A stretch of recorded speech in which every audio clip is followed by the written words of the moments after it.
Welcome to HESI Test Prep 2025. The HESI exam is an entrance exam required for many nursing programs. It's a predictor of nursing student success, and many schools use the exam as a part of the admissions criteria for acceptance. Not all colleges and universities use HESI. The HESI Test Prep app helps you to collect resources for exam prep. Just open up the Google Play Store and install the app.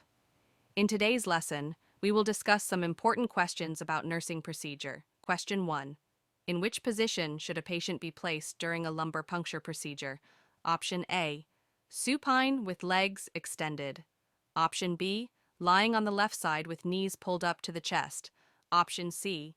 Prone with arms raised above the head. Option D. Semi-Fowlers with the head slightly elevated. Answer is B. Lying on the left side with knees pulled up to the chest. Question 2. Which of the following is an indication for performing an electrocardiogram (ECG)? Option A. Monitoring blood sugar levels. Option B. Evaluating lung function. Option C. Assessing heart rhythm. Option D. Determining kidney function. Answer is C. Assessing heart rhythm. Question 3. What is the primary purpose of a chest tube? Option A. To deliver medication. Option B. To drain fluid or air from the pleural space. Option C. To prevent aspiration. Option D. To monitor vital signs. Answer is B. To drain fluid or air from the pleural space. Question 4. How should a nurse handle a patient with a central venous catheter (CVC) during a procedure?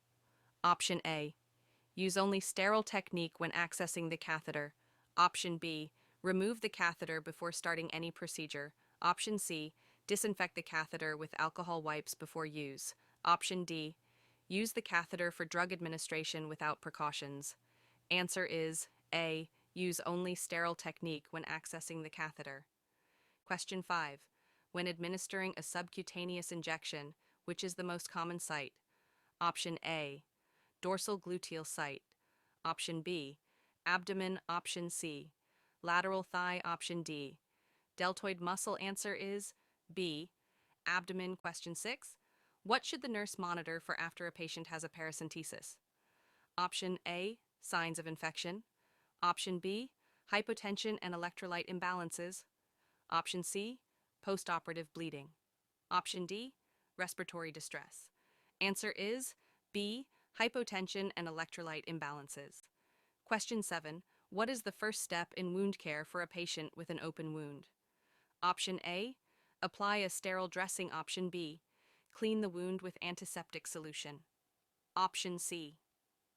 Assess the depth and size of the wound. Option D. Administer pain relief. Answer is B. Clean the wound with antiseptic solution. Question 8. When assisting a patient with a colonoscopy, the nurse should educate the patient about the importance of Option A. Limiting fluids before the procedure. Option B. Taking antibiotics prior to the procedure. Option C. Following a clear liquid diet before the procedure. Option D. Avoiding activity after the procedure. Answer is C. Following a clear liquid diet before the procedure. Question 9. What is the most important action when performing a venipuncture? Option A. Use an alcohol swab to clean the skin after insertion. Option B. Ensure the patient is in a supine position. Option C. Apply pressure to the site after the needle is withdrawn. Option D.